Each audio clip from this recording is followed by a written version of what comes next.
जय हिंद स्टूडेंट्स। कैसे हैं आप सभी? आई होप सो आप सभी बढ़िया होंगे, शानदार होंगे, जानदार होंगे। तो जैसा कि आप सभी जानते हैं कि आज हमारी एक नई सीरीज का शुरुआत हो चुका है, जिसको ही आप जानते ही होंगे भाई। सीरीज को तो करवा कर ही मानूंगा। ओके, तो इस करवा कर ही मानूंगा सीरीज में हमारा पहला जो लेक्चर है वो आज स्टार्ट करने जा रहे हैं हम, जिसका नाम है chapter first, the physical world. ठीक है, तो इस द फिजिकल वर्ल्ड चैप्टर में बेसिकली अभी आप और आगे पढ़ेंगे या कोचिंग्स में जाएंगे या स्कूल्स में जाएंगे, तो वहां पर आप ये चीज़ आपको बड़े प्यार से सिखा दी जाएगी और बहुत ही ज़्यादा अच्छी तरीके से कि ये स्कूल में या पेपर में नहीं आता चैप्टर।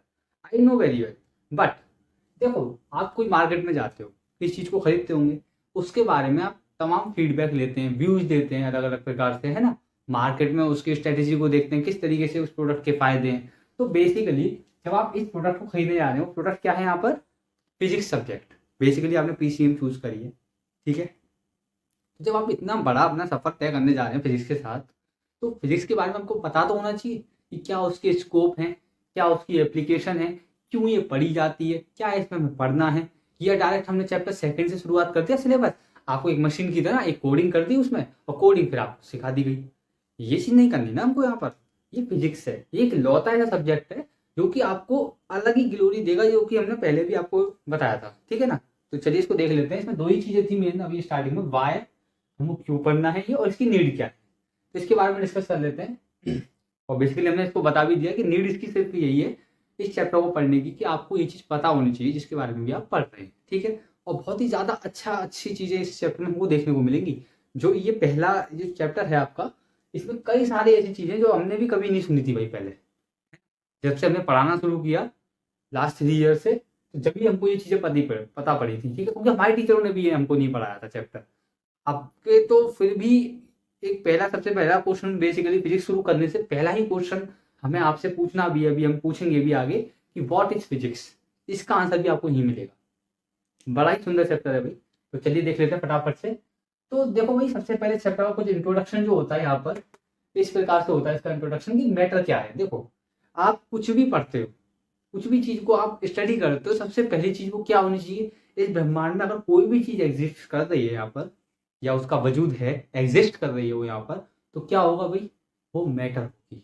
अगर वो मैटर की कैटेगरी में नहीं है तो वो यहाँ पर एग्जिस्ट नहीं कर सकती, ठीक है।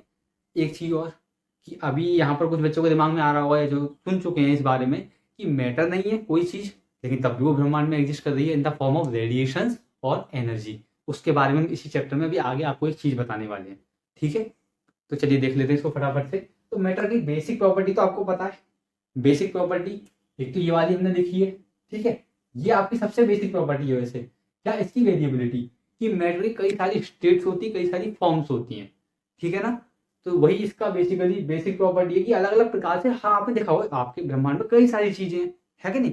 गैसियस हैं, सॉलिड्स हैं, फ्लूइड्स हैं, ये सभी अलग अलग प्रकार से आपको देखने को मिल जाती है। मार्कर है, ठीक है, इसकी अपनी अलग प्रॉपर्टीज है। ये बोर्ड है, ये भी मैटर है, इसकी अपनी अलग प्रॉपर्टीज है। तो हर मैटर की अपनी अलग अलग वेरिएबिलिटी उसकी प्रॉपर्टीज में, वही इसकी सबसे बड़ी और एक शानदार प्रॉपर्टी बन जाती है मैटर की, ठीक है। चलिए, आगे आपका जो पॉइंट लिख रहा है यहाँ पर लिख रहा है volume and have its own mass. ये आपको पता ही होगा सभी को कि इसके बेसिकली रूल्स हैं कि कोई भी चीज मैटर कब हो सकती है, जब उसके पास अपना वॉल्यूम ऑक्यूपाई कर रही हो वो किसी स्पेस में, और उसके पास अपना एक डेफिनेट मास हो। ओके, चलिए नेक्स्ट आपका यहाँ पर एक बहुत ही सुंदर चीज है भाई, जो कि आप बहुत छोटेपन से पढ़ते आ रहे हैं, जिसका नाम है साइंस। साइंस साइंस साइंस, ठीक है नहीं। साइंस होता क्या है हमको ये तो पता चले। बच्चों को बता दिया जाता है भाई, बता दिया जाता है बच्चों को, तो कैसे पता चलेगा कि साइंस है क्या। तो चलिए इसको देख लेते हैं फटाफट से।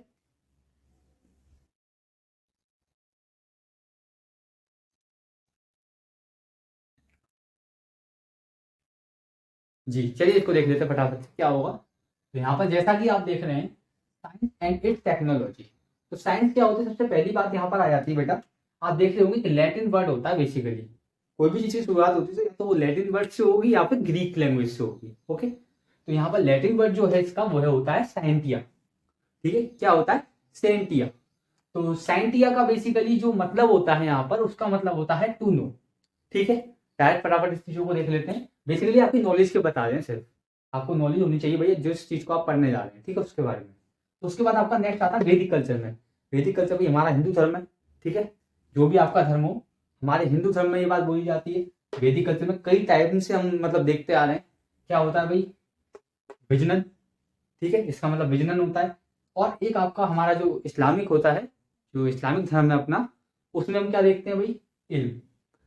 ओके, तो आपने कई जगह भाई हमारे बड़े बूढ़े बोल देते हैं कि आपको इस बात का इल्म है जरा सा भी, तो इस चीज़ से हम देख लेते हैं अरेबिक, ये होता है आपका इल्म।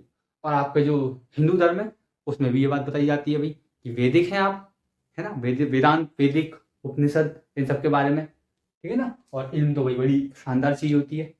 तो दोनों ही चीज़ें बढ़िया है। इसका मतलब बेसिकली साइंस से ही है, साइंस ही इसका नाम है। साइंस का मतलब होता है ऑर्गेनाइज नॉलेज। किसी भी चीज़ के बारे में आप एक ऑर्गेनाइज कलेक्शन, एक तरीके से, एक वे से आप ऑर्गेनाइज करके चीज़ों को पैटर्न में लगाते हैं, जब उस पूरे ग्रंथ को आप क्या नाम दोगे, साइंस। बात समझ आ रही है, उस ग्रंथ का नाम होता है। चलिए, अब बेसिकली इसकी टेक्नोलॉजीज के बारे में भी हम आगे डिस्कस करेंगे। तो साइंस की बहुत ही बेहतरीन डेफिनेशन यहाँ पर निकल के आती है। वो क्या निकल के आती है, सिस्टमेटिक अटेम्प्ट, मतलब किसी चीज को सिस्टमेटिक तरीके से अरेंज करना या उसके ऊपर अटेम्प्ट करना। अटेम्प्ट मतलब कोशिश करना बेसिकली। और एंडेवर, एंडेवर मतलब एफर्ट डालना, ध्यान रखना इस चीज को। एंडेवर कई बार यूज हो जाता है वर्ड, तो उसका मतलब होता है एफर्ट लगाना। किसके लिए, to understand natural phenomenon. Natural phenomenon को बेसिकली अंडरस्टैंड करने के लिए, समझने के लिए, स्टडी करने के लिए जो हमने अपनी मेहनत करी, अटेम्प्ट डाले, एफर्ट डाले, इंडेवर किया, किसके लिए, एक सिस्टमेटिक वे में उसको अरेंज करने के लिए। वही तो हमने बताया था, ऑर्गेनाइज नॉलेज। तो ये बात वैदिक धर्म और अरेबिक में, इस्लामिक में कई बार बोल चुके पहले भी, ठीक है ना। अब यहाँ पर ये सारी बातें हुई साइंस के बारे में। अब यहाँ से आपका चैप्टर शुरू हो जाएगा। बेसिकली क्या है भाई, इंट्रोडक्शन आपका ये पार्ट था। अब इसमें आता है व्हाट इज फिजिक्स, ठीक है। तो इन ग्रीक में सबसे पहले यहाँ से जो शुरुआत हुई थी फिजिक्स वर्ड की, वो कहाँ से स्टार्ट हुई थी बेटा, वो हुई थी आपके ग्रीक से, जिसका नाम यहाँ पे सबसे पहले क्या था, फ्यूसिस, ठीक है। फ्यूसिस इसको बोला जाता था। फ्यूसिस का मीन्स होता है नेचर। फ्यूसिस का मीन होता है नेचर। नेचर से यहाँ पर सारी चीजें रिलेट हो जाएंगी, ठीक है। अभी एक लाइन बहुत सुंदर आएगी यहाँ पर, बताएंगे अभी कि फिजिक्स से रिलेटेड हो गया आपका, ठीक है। नेचर होता है इसका मतलब। नेक्स्ट है आपका संस्कृत में, इसको क्या बोलते हैं भाई, संस्कृत में भी आपने देखा होगा कई बार यूपी बोर्ड के बच्चे या कोई आप दूसरा अदर बोर्ड देख लें, बिहार बोर्ड में नॉर्मली जो भी आप देखें, हिंदी में अगर आप बात करते हैं तो उसको बोलते हैं भौतिकी। भौतिकी क्या होता है भाई, भौतिकी समझ में आ रहा होगा आपको, कुछ यहाँ से रिलेट कर पा रहे होंगे। तो भौतिका से ही वो भौतिकी बनाया गया था। अभी भौतिका इसका मतलब क्या होता है, study of physical world and nature. जो बात यहाँ पर ही बोली गई थी, नेचर से रिलेटेड और फिजिकल वर्ल्ड और नेचर से रिलेटेड जो स्टडी होती है उसी को हम फिजिक्स कहते हैं बेसिकली। ये बात संस्कृत ने बहुत पहले ही बता दी थी। अब ये वाली जो बात है वही आपका चैप्टर है, फिजिकल वर्ल्ड, इसी की तो स्टडी करने जा रहे हैं। इसलिए हम यही जानेंगे फिजिक्स करती क्या है, क्यों इसको आपको पूरे इतने टाइम के लिए पढ़ाया जाएगा, ठीक है ना। ये चीज पता लग गई तो आपको कोई बोझ नहीं फील होगा फिजिक्स में, ठीक है भाई। तो चलिए इसको स्टार्ट कर लेते हैं फटाफट से, देखते हैं अपना नेक्स्ट पॉइंट। चलिए भाई अब स्टार्ट करते हैं हमारे इसमें आगे। बेसिकली अभी हमने क्या देखा था, जैसा कि अभी हमने बताया था आपको फिजिक्स के बारे में ना, फिजिक्स का मतलब क्या होता है, अभी हमने आपको बताया था। फिजिक्स का मतलब होता है study of nature and its phenomena. तो वही इसकी डेफिनेशन बन जाती है, it is the branch of science to study the nature and the nature phenomena which occurring in the daily life, ठीक है। मतलब जो भी हमारे आसपास जितनी भी एक्टिविटीज होती हैं, किसी भी प्रकार की हो, चाहे वो नेचर से रिलेटेड हो, ठीक है, और नेचर से रिलेटेड जो फिनोमिनाज होते हैं वो हों, है ना। डिफरेंट डिफरेंट फिनोमिनाज हो सकता है, जैसे कि लाइट का कोई भी फिनोमिना है वो आप फिजिक्स में डिस्कस कर सकते हैं। मॉडर्न फिजिक्स के अंदर आप माइक्रोस्कोपिक लेवल पर जो फिनोमिनाज होते हैं उनको डिस्कस कर सकते हैं। अच्छा, आपके मन में एक डाउट आ रहा होगा, सर कि रॉकेट उड़ रहा है, ध्यान समझना इस चीज को, रॉकेट उड़ रहा है, ठीक है, रॉकेट कैन ब्लो। उसके बाद क्या होगा, जब रॉकेट उड़ेगा ऊपर आसमान में, तो यहाँ पर आपको एक चीज समझना चाहिए, तो आर्टिफिशियल प्रोसेस है, नेचर से तो रिलेटेड है नहीं है, लेकिन वो उड़ किस प्रिंसिपल पर रहा है, वो नेचर का ही प्रोसेस है। तो अभी हमने एक बात यहाँ पर आपको बताने वाले हैं कि बहुत सारी चीजें आएंगी आपके दिमाग में कि सर नेचर और नेचर फिनोमिना से अलग भी हम बहुत सारी चीजें पढ़ते हैं, वो तो नेचर में नहीं आती, आर्टिफिशियल प्रोसेस है काफी सारी जो आप फिजिक्स में पढ़ते हो। तो वो कैसे होगा उसके बारे में अब हम देख लेते हैं। यहाँ पर डेफिनेशन में आ गई होगी आप सभी का, होप सो। उसके बाद आपका बेसिकली एक लाइन है जो काफी भाई बुक रीडिंग से ही हमको मिली थी ये एक बार, तो काफी टाइम से हम बच्चों को बताते आ रहे हैं। इस लाइन के बारे में बहुत ही बढ़िया लाइन लगती है मुझको, ये क्या है वो, इन साइंस, ठीक है, साइंस के अंदर देयर इज ओनली फिजिक्स, खाली फिजिक्स से rest of all are stamp collection, सिर्फ स्टाम्प कलेक्ट करते रहो। बात समझ में आ रही है आपको, हाँ, कुछ बायोलॉजी लवर्स और केमिस्ट्री लवर्स को ये बातें अच्छी नहीं लग रही होंगी, आई नो। बट देखो भाई, मैंने नहीं कहा, लॉर्ड कैल्विन ने कुछ सोच समझ के बात लिखी है। उनका मोटिव ये था कि फिजिक्स एक लौता ऐसा सब्जेक्ट है जिसमें आप क्या देखते हो, एक पैटर्न के बाद सिस्टमेटिक अरेंजमेंट है वो। हालांकि पूरी साइंस में है, साइंस की डेफिनेशन भी सिस्टमेटिक अरेंजमेंट की ही बात करती है, लेकिन फिजिक्स में आपके पास हर एक चीज का रीजन है। इनके पास एक एक चीज का हिसाब है फिजिक्स के पास। बेसिकली कोई भी चीज में एक्सेप्ट नहीं, कुछ भी प्रकार से नहीं है किसी भी चीज में, ठीक है ना। तो वही था, बस ये वाली बात थी। चलिए अब नेक्स्ट अपने टॉपिक पर आ जाते हैं। वो क्या था भाई, in study of physics two principle are follow. देखो, अभी हमने आपको बताया था नेचर और नेचर फिनोमिना के बारे में, ये सारी चीजें होल्ड हो रही हैं। तो ये जितनी भी आपने चीजें पढ़ी हैं इसी कैटेगरी में ले आएंगे भाई हम अभी। देखो कैसे आएंगी कि यहाँ पर आपके दो प्रिंसिपल थ्रस्ट हैं बेटा। प्रिंसिपल थ्रस्ट का मतलब क्या होता है, प्रिंसिपल थ्रस्ट का मतलब दो सिद्धांत हैं, और थ्रस्ट का मतलब बेसिकली भी आप शॉर्ट में आगे इसके बारे में पूरी एनालिसिस है। थ्रस्ट के बारे में भी आप इतना ध्यान रखना, जो भी चीज आपको आगे ढकेलती है बढ़ने में, आपको सहायता करती है। तो दो प्रिंसिपल थ्रस्ट होते हैं जो कि आपके यहाँ पर फॉलो होते हैं, पूरी फिजिक्स में हमेशा होंगे। इन दो के अलावा कोई और प्रिंसिपल फॉलो ही नहीं होता फिजिक्स में। फिजिक्स सिर्फ दो सिद्धांतों पर आधारित है, पूरी फिजिक्स। वही दो सिद्धांत कौन से हैं, नेचर और नेचर फिनोमिना। कैसे होंगे वो देखो। पहला नाम है यूनिफिकेशन। यूनिफिकेशन क्या है बताइए। आप सभी ने आधार कार्ड में भी एक वर्ड दिखाया होगा, वो शायद यूनिफिकेशन से रिलेटेड ही होता है, यूनिक आइडेंटिटी होती है बेसिकली। तो ये यूनिक वर्ड क्या है बताइए। यूनिक का मतलब हो गया इकलौता, ठीक है। यूनिफिकेशन मतलब ये एक लौती ऐसी चीज जो हर डिफरेंट डिफरेंट फिनोमिना को समझने के लिए हमारी हेल्प करेगी। कुछ ही ऐसे प्रिंसिपल्स हैं आपके। वो कौन से प्रिंसिपल्स हैं, जैसे कि अब हम यहाँ पर आपको एग्जाम्पल देंगे यूनिफिकेशन से रिलेटेड। देखो, to understand different phenomenon by only few concept. कुछ कंसेप्ट के जरिए ही, बस ओनली फ्यू कंसेप्ट के जरिए ही हम सारे फिनोमिना पढ़ लेते हैं नेचर के, जितने भी होंगे सारे पढ़ लोगे। जैसे देखो, कोई भी चीज है ना, जब वो मोशन करेगी तो उसके लिए आवश्यकता क्या होगा, ये आपने लॉ ऑफ मोशन में पढ़ा होगा। अब इसी प्रकार से अभी हम ज्यादा डिटेल में नहीं जाएंगे। बेसिकली लॉ ऑफ मोशन में आपने तीन लॉस पढ़े, इन्हीं तीन लॉस पर सारी मोशन आधारित है, ठीक है। चाहे वो माइक्रोस्कोपिक की ही क्यों ना हो, मॉडर्न फिजिक्स के अंदर भी ये तीनों लोग क्या होंगे, फॉलो हो जाते हैं किसी किसी जगह पर, ठीक है ना। कई सारे ऐसे केसेस है जहां पर न्यूटन के तीन में से एक लॉ फॉलो हो जाता है, बाकी तो नहीं हो पाते, ठीक है। तो चलिए यहाँ पर देख लेते हैं। तो लाइट आ चुकी है भाई। चलिए, तो to understand different phenomena by only few concepts. तो इसका आपको एग्जांपल कुछ कुछ समझ में आया होगा कि जैसे चाहे प्लैनेट मोशन कर रहा हो सन के अबाउट, तो वहां पर भी एक फोर्स की रिक्वायरमेंट होगी मोशन कराने के लिए। चाहे कोई कार को आप धकेला मारो, है ना, आगे ढकेलोगे तभी उसको मोशन की आवश्यकता होगी। तो ये क्या हो गया, बेसिक कंसेप्ट हो गया, जो कि फंडामेंटल कंसेप्ट होते हैं। कुछ बेसिक ही फ्यू ही कंसेप्ट हैं जो कि पूरी फिजिक्स में आपको अप्लाई कराए जाएंगे। तो हो गई ना सर, आता ही समझ में। कुछ ही कंसेप्ट होते हैं बस में, पूरी फिजिक्स दिमाग में हमारे क्यों है, क्योंकि कुछ ही मेन कंसेप्ट है, उनको पकड़ के चलो। इसलिए मैंने बोला था 9 से पकड़ के चलो कंसेप्ट, उन पर पूरी फिजिक्स आगे की बेस होगी, ठीक है। चलिए देख लेते हैं यहाँ पर अब नेक्स्ट पॉइंट आपका आता है रिडक्शनिज्म। रिडक्शनिज्म क्या बोलता है भाई बताइए। रिडक्शनिज्म का मतलब क्या हो गया, देखो, रिडक्ट और रिड्यूस, ये वर्ड है दो, रिडक्ट और reduce the bulk matter into small microscopic state. समझ आया कुछ। इसका बेसिक मतलब यही है कि रिड्यूस मतलब, तो अब तो समझ आ रहा होगा, रिडक्ट मतलब होता है छोटा करना, उसको छोटे छोटे पीसेस में तोड़ देना या उसका पार्ट्स में बिखेर देना, ठीक है। रिड्यूस या रिडक्ट का मतलब यही है।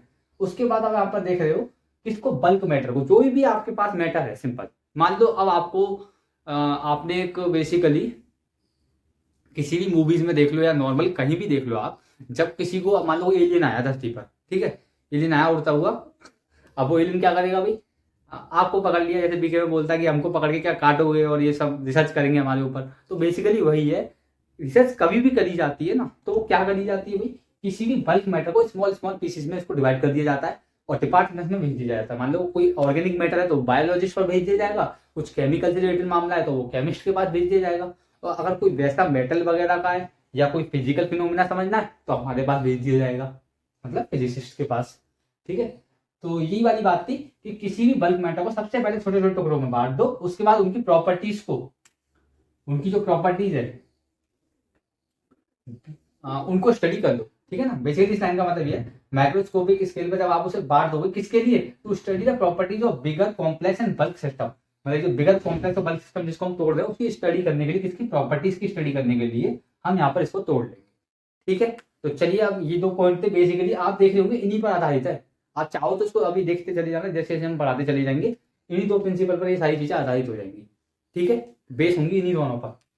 चलिए, तो बेसिकली इसलिए हमने बार बार बोला था आपसे कि सिर्फ आप नेचर और नेचर फिनोमिना को पढ़ते हो फिजिक्स में, डिटेल में जब आप देखोगे तो वहां पर सिर्फ नेचर और नेचर के फिनोमिना ही मिलेंगे, चाहे वो आर्टिफिशियल भी हो किस बेसिस पर रहे होंगे, नेचर की बेसिस पे। अब ये थोड़ी है आपसे बोल दिया जाए कि भाई बिल्डिंग को खड़ा कर दो एक पिलर पे, ऐसा कभी हो सकता है?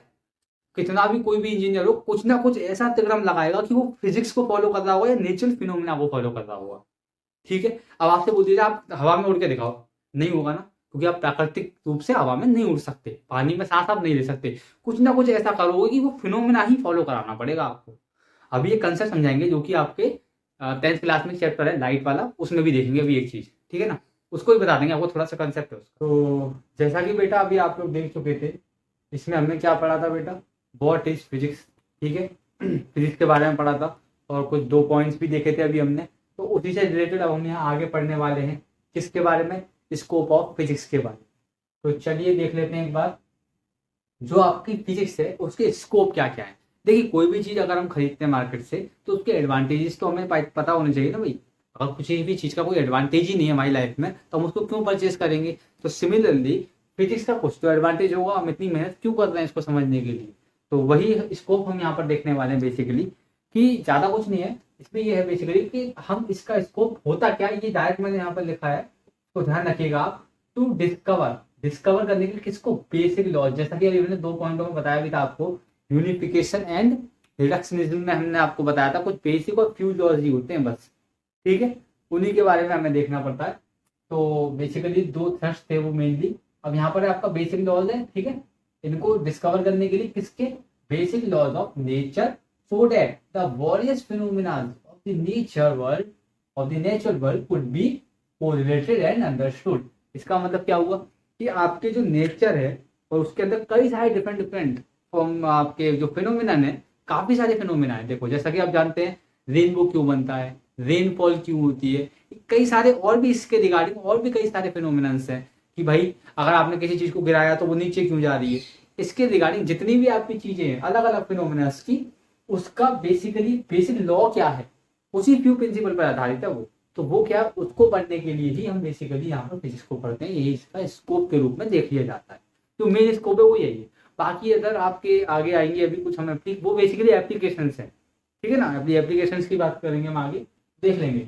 एक पॉइंट और है भाई यहाँ पर, ये आपका एक बार देख लो इसको, द लॉज ऑफ फिजिक्स और nature, the laws of physics and nature have been the same in the past और बीइंग रिमेन अनचेंज फॉरएवर।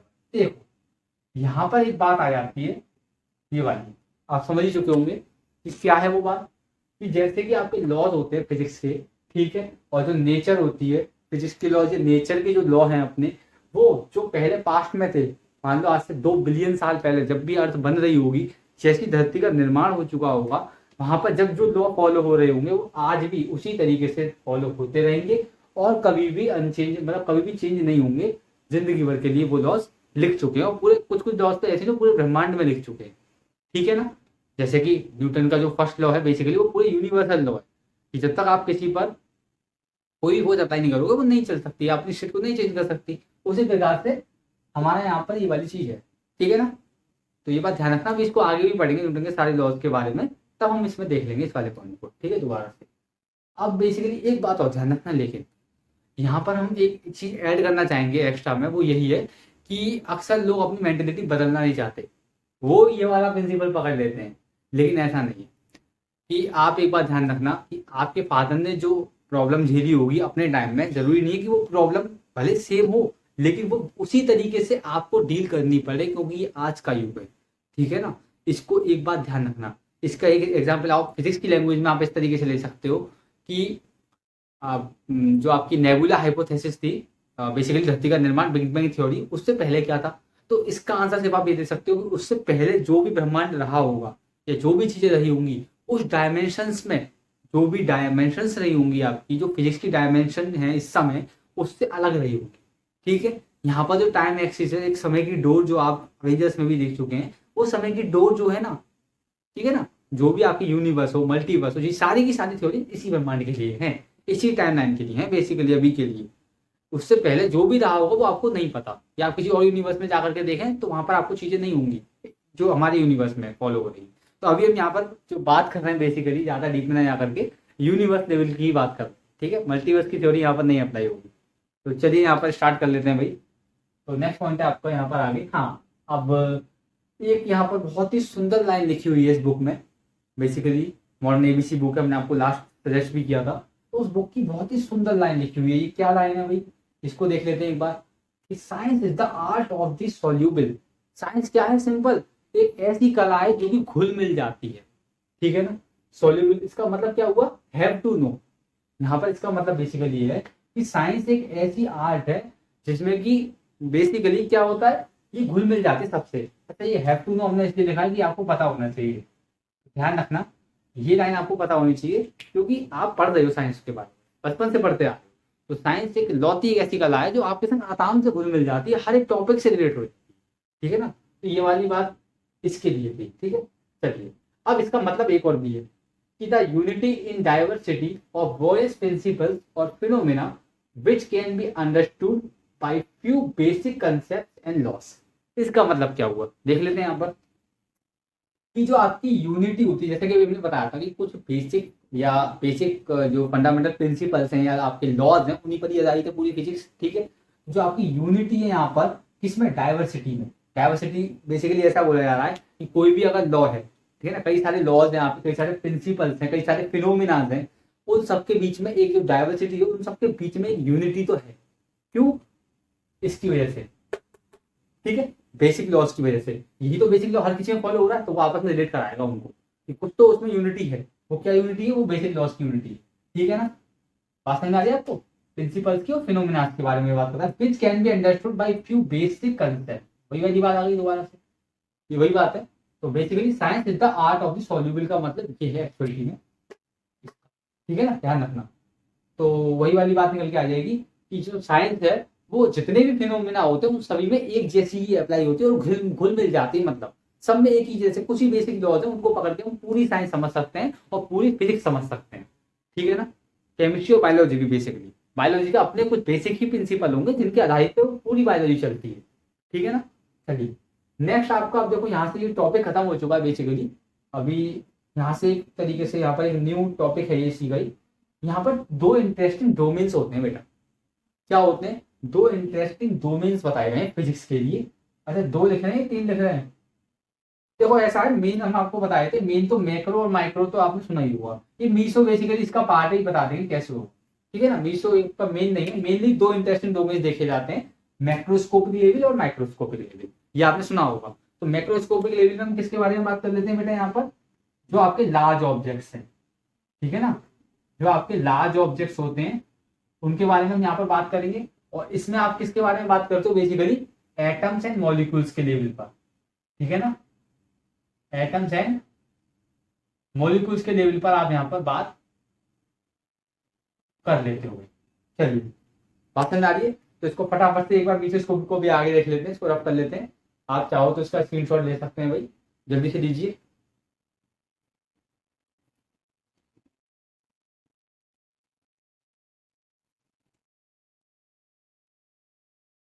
तो चलिए भाई, जैसा कि आप लोग अभी देख चुके हैं यहाँ पर क्या हो रहा है भाई। यहाँ पर बेसिकली हमें यहाँ पर क्या डिस्कस करना था, जो हमने अभी डोमेन्स बताए थे आपको उनके बारे में ही डिस्कस करना है। तो देखिए यहाँ पर मैक्रोस्कोपिक डोमेन के बारे में बात कर लेते हैं फटाफट से। तो इसमें बोला जाता है बेटा, it consist finite large and celestial objects. तो आपके यहाँ पर जो फाइनाइट लार्ज और सेलेस्टियल ऑब्जेक्ट्स हैं, मतलब बहुत बड़े ऑब्जेक्ट्स हैं, ठीक है ना। सेलेस्टियल ऑब्जेक्ट काफी सारे बड़े ऑब्जेक्ट्स होते हैं, जैसे कि आपके प्लैनेट्स हुए, स्टार्स हुए, सन हुआ। तो ये सारे आपके काफी बड़े डोमेन के ऑब्जेक्ट हैं, मतलब काफी बड़े साइज के ऑब्जेक्ट है। तो इसलिए अच्छा यहाँ पर हाँ, फाइनाइट से रिलेटेड इसका मतलब ये है कि इनका एक डेफिनेट साइज है, ठीक है ना। अभी हम आपको इसमें एक पॉइंट बताएंगे। तो इसमें तो आपका डेफिनेट साइज है, ठीक है ना, फाइनाइट साइज है, डेफिनेट साइज है, और लार्ज स्केल के और सेलेस्टियल ऑब्जेक्ट यहाँ पर आ जाते हैं, ठीक है ना। ये आपकी फाउंडेशन किस चीज की, इसे याद रखना। इसमें कौन से ब्रांच आते हैं, क्लासिकल मैकेनिक्स, जैसे कि फोर्स, लॉज ऑफ मोशन, ठीक है ना। स्टार्टिंग की जो फिजिक्स है, ग्रेविटेशन वगैरह, वो सारे इसी में आ जाते हैं। ग्रेविटेशन कहाँ लगेगा, प्लैनेट्स पर, वो सारे माइक्रोस्कोपिक डोमेन में आ जाते हैं फिजिक्स के।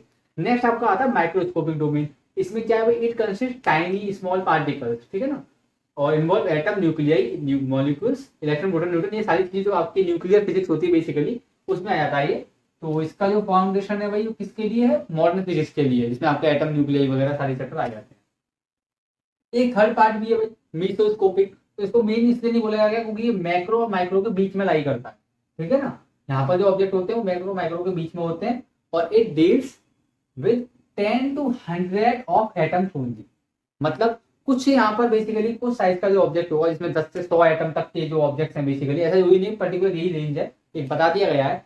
तो इसलिए यहाँ पर ये मिक्रोस्कोपिक में आ जाता है। जैसे आपने नैनो फिजिक्स पढ़ी होगी, है ना, नैनो साइंस जैसे आप कहते हैं, तो उसमें एटम मॉलिक्यूल के लेवल पर तो नहीं काम करते, लेकिन थोड़ा छोटे लेवल पर काम होता है नैनो साइंस में। जैसे कि आपकी टेक्नोलॉजी से रिलेटेड चीजें, मोबाइल है ना, ट्रांजिस्टर है, सेमीकंडक्टर डिवाइसेज है बेसिकली, तो मिक्रोस्कोपिक में आ जाती है सेमीकंडक्टर डिवाइसेज। तो लेकिन उसमें भी कई सारी चीजें माइक्रोस्कोपिक में ही है भाई, बताएंगे भी जैसे जैसे हम पढ़ेंगे। तो यहाँ पर ध्यान रखना, और ये एक्साइटिंग रहता है इसलिए काफी ज्यादा, ठीक है। टेक्नोलॉजी से रिलेटेड चीजें तो एक्साइटिंग तो होंगी भाई, काफी ज्यादा एक्साइटिंग रहती है। तो चलिए अब आगे देख लेते हैं अपना क्लासिकल फिजिक्स के बारे में। तो क्लासिकल फिजिक्स में भाई ऐसा बोलता है ये कि डील्स विद मैक्रोस्कोपिक ऑब्जेक्ट। ये मैक्रोस्कोपिक ऑब्जेक्ट से डील करता है। पहली बात तो क्लासिकल फिजिक्स के बारे में बात कर रहे हैं, क्लासिकल मैकेनिक्स इसी का पार्ट है क्लासिकल फिजिक्स का, ठीक है ना। एक तो मैक्रोस्कोपिक पर रहता है, ये सीधी सी बात है। दूसरा इसमें ब्रांचेस कौन कौन सी आ जाती है, मैकेनिक्स, ऑप्टिक्स, ठीक है, थर्मोडायनेमिक्स और इलेक्ट्रोडायनेमिक्स। इलेक्ट्रोडायनेमिक्स मतलब इलेक्ट्रिसिटी और मैग्नेटिक फील्ड वाले जितने भी ब्रांचेस आपकी फिजिक्स की, वो सारी आ जाती है आपकी क्लासिकल फिजिक्स में, ठीक है। मॉडर्न फिजिक्स की बात कर लेते हैं, जैसा कि हमने यहाँ पर भी लिखा, ये क्या होती है, ये बेसिकली माइक्रोस्कोपिक के लिए बात करती है, हमने देख ही लिया। और इसमें एक जो मेन पार्ट है आपका, बहुत ही इंटरेस्टिंग पार्ट है, क्वांटम मैकेनिक्स, ठीक है भाई।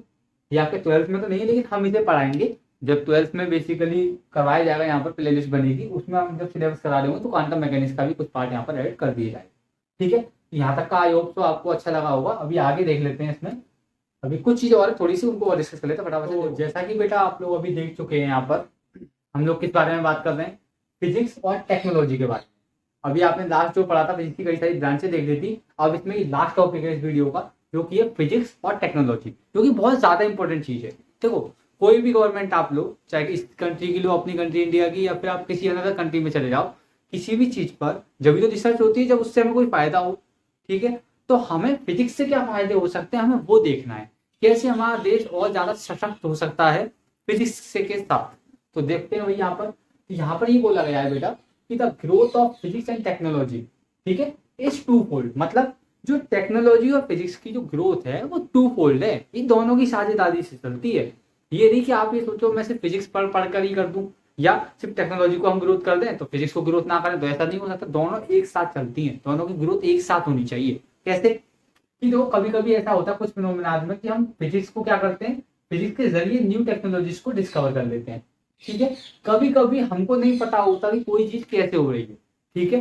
टेक्नोलॉजी डेवलप हो चुकी है या डेवलप हो रही है ना, नए नए प्रिंसिपल्स आ रहे हैं, तो उन टेक्नोलॉजी के जरिए हम लोग अपने नए कंसेप्ट भी बनाते हैं फिजिक्स के, है कि नहीं। जैसे कि मान लो मास के बारे में अभी हमें कुछ नहीं पता, वहां पर कौन से रूल लगते हैं, कौन से लॉज लगते हैं, कौन से फ्यू बेसिक फंडामेंटल प्रिंसिपल्स हैं, ये हमको नहीं पता। क्या होगा, न्यू टेक्नोलॉजीज के जरिए उन पर रिसर्च करी जाएगी, बेसिकली टेक्नोलॉजी को बिल्ड किया जाएगा और वहां पर भेज जाएंगे सैटेलाइट्स, ठीक है। तो यहाँ पर आ जाएगी सारी बातें, इनको पढ़नी चाहिए, ठीक है, नए कंसेप्ट हमें मिल जाएंगे। चलिए अब लास्ट इसका एप्लीकेशन और बचता है, एप्लीकेशन ऑफ फिजिक्स बेसिकली वो क्या है। बेसिकली कुछ मैंने मेन लिख दिए हैं यहाँ पर, वैसे तो बहुत सारे होते हैं, ठीक है ना। अभी आपको मेन कुछ ध्यान रखना है बस थोड़ा सा, कि एक तो वायरलेस कम्युनिकेशन में सबसे ज्यादा यूज होता है, ये पूरा ब्रांच है अपना, ठीक है। नेक्स्ट आपका जियो स्टेशनरी सैटेलाइट्स जो लॉन्च करे जाते हैं स्पेस के अंदर, जो कि बेसिकली रिमोट और वेदर एंड रिमोट सेंसिंग के लिए यूज हो जाता है ये, ठीक है ना। वेदर पता करना है आपको, वेदर फोरकास्टिंग के लिए। रिमोट सेंसिंग मतलब जो आपके एग्रीकल्चर एरियाज हैं, है ना, लैंड स्कैनिंग वगैरह करना, आपकी माइंस के लिए जगह देखना। तो रिमोट सेंसिंग आपको ये भी बता देती है भाई कहाँ रेडियो एक्टिव एलिमेंट मौजूद हैं, ठीक है। तो ये सारी चीजें आपकी इसमें आ जाती हैं। अच्छा, इसमें आपको याद रखने वाले कुछ फैक्चुअल जीएस है, जो आपकी कई सारी कॉम्पिटिशन एग्जाम में पूछी चली जाती है कि फर्स्ट सैटेलाइट कौन सा था भाई, जी सेट था, डी, ठीक है, जी सेट डी था, जो कि 2001 में कम्युनिकेशन के लिए फर्स्ट सैटेलाइट इंडिया ने लॉन्च किया था, फर्स्ट सैटेलाइट कम्युनिकेशन के लिए लॉन्च किया गया था, ठीक है ना। अब इसके बाद जीएमआरटी है।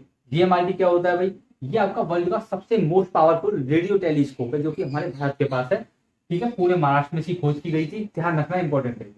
फर्स्ट एक्सीलरेटर क्या था? एक्सीलरेटर क्या होते हैं? देखो, आपने मान लो गन चलाई, ठीक है, जब आप कोई गन शूट करते हो तो गन के शूट करने के दौरान आप बेसिकली क्या करते हो, बुलेट को एक्सीलरेट करते हो। एक्सीलरेशन क्या होता है हम आपको आगे पढ़ा देंगे, लेकिन एक्सीलरेशन बेसिकली प्रोवाइड किससे हुआ? किसी एक्सीलरेटर से। हर किसी बॉडी का अपना अपना एक्सीलरेटर होता है, आपकी भी एक्सीलरेटर्स होती हैं।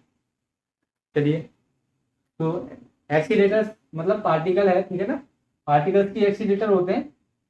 अपना जो भी एक्सीलरेटर होगा वो पार्टिकल को एक्सीलरेट कर देगा, ठीक है। तो कोलकाता वेस्ट बंगाल में इसमें पहला बार हमारा जो देश में एक्सीलरेटर हुआ था खोज, वो यहाँ पर की गई थी। चलिए, अब एक एक बहुत ही बेहतरीन, बहुत ही मेन इंपॉर्टेंट लास्ट ब्रांच है ये, कौन सी? बायोटेक्नोलॉजी। सभी को पता है भाई, कोविड का टाइम था लास्ट, और सिर्फ इन्होंने ही हमको बचाया था, है कि नहीं? इन्हीं का ही सहारा था बस, डॉक्टर्स का और एक बायोटेक्नोलॉजिस्ट का। बेसिकली जो साइंटिस्ट होते हैं जो बायोटेक्नोलॉजी में रिसर्च करते हैं बेसिकली, ठीक है ना, जो वो वाले साइंटिस्ट होते हैं वो यही होते हैं। तो बायोटेक्नोलॉजी में काफी बड़ा हाथ है फिजिक्स का, ठीक है। अभी आप पूरा एक्सरे, ऑसिलोस्कोप पढ़ोगे, काफी सारी चीजें होंगी, सी सेट, सीएटी, जो आप सीटी स्कैन बोल देते हो, सीएटी स्कैन, एनएमआर थ्योरी जो होती है आपकी, एनएमआर चेकअप जो होते हैं, ये सारी चीजें आपकी बायोटेक्नोलॉजी से रिलेटेड होती हैं। तो आई होप सो ये आपका पूरा चैप्टर यहाँ पर फर्स्ट चैप्टर खत्म हो चुका है। इसमें आपको सिर्फ अभी इतना ही पढ़ना था, ठीक है ना। मेन आपका जो इसमें बेसिकली है वो इसी चैप्टर का, लेकिन हमने उसके लिए अलग से वीडियो बनाई है जिसका हम नाम देंगे रेंज ऑफ फिजिक्स। फिजिक्स में जो रेंजेस आएंगी अब, ठीक है, क्योंकि देखो इंसान को अभी सब कुछ नहीं पता, ठीक है। एक महान साइंटिस्ट ने कही थी कि साइंस का मतलब ही क्या है? नई नई चीजों को खोजते रहना। और वो साइंटिस्ट कौन थे? स्टीफन हॉकिंस, ठीक है। तो बेसिकली अभी आपकी फिजिक्स तो हमने मतलब अभी कह सकते हैं अभी जो इंसानों को पता है ना वो सिर्फ इतना सा है, ठीक है। कई सारी यहाँ पर थ्योरी चल रही है मल्टीवर्स वगैरह की, तो ये काफी सारी चीजें हैं, ठीक है। तो बस वही वाली बात है, अभी हमें अभी जो इंसानों को पता है वो किस रेंज का पता है, हमें ये पता करना है। अभी आपको माइक्रोस्कोपिक में भी पूरा नहीं पता है ना, न्यूक्लियस के अंदर जा चुके हैं थोड़ा सा बस, उसके अंदर नहीं पता क्या है और ज्यादा। तो हम आपको एक रेंज बताएंगे पर्टिकुलर जो आपके सिलेबस में आएगी बेसिकली। तो रेंज ऑफ फिजिक्स आपको नेक्स्ट वीडियो में पढ़नी है। आई होप सो ये वीडियो आपको अच्छा लगा होगा भाई। तो इसी के साथ मिलते हैं आपकी नेक्स्ट वीडियो में। आप लोग स्वस्थ रहिए, ठीक है ना, स्वस्थ रहिए, अपना ख्याल रखिए और भाई कंटिन्यूटी बना के रखिए। आपके लिए इतनी मेहनत करी जा रही है, सारी वीडियोस हम लोग लाइन से डाल रहे हैं, आप लोग देखते चलिए प्लेलिस्ट में, ठीक है। तो इसी के साथ मिलते हैं नेक्स्ट वीडियो में। जय हिंद, जय भारत।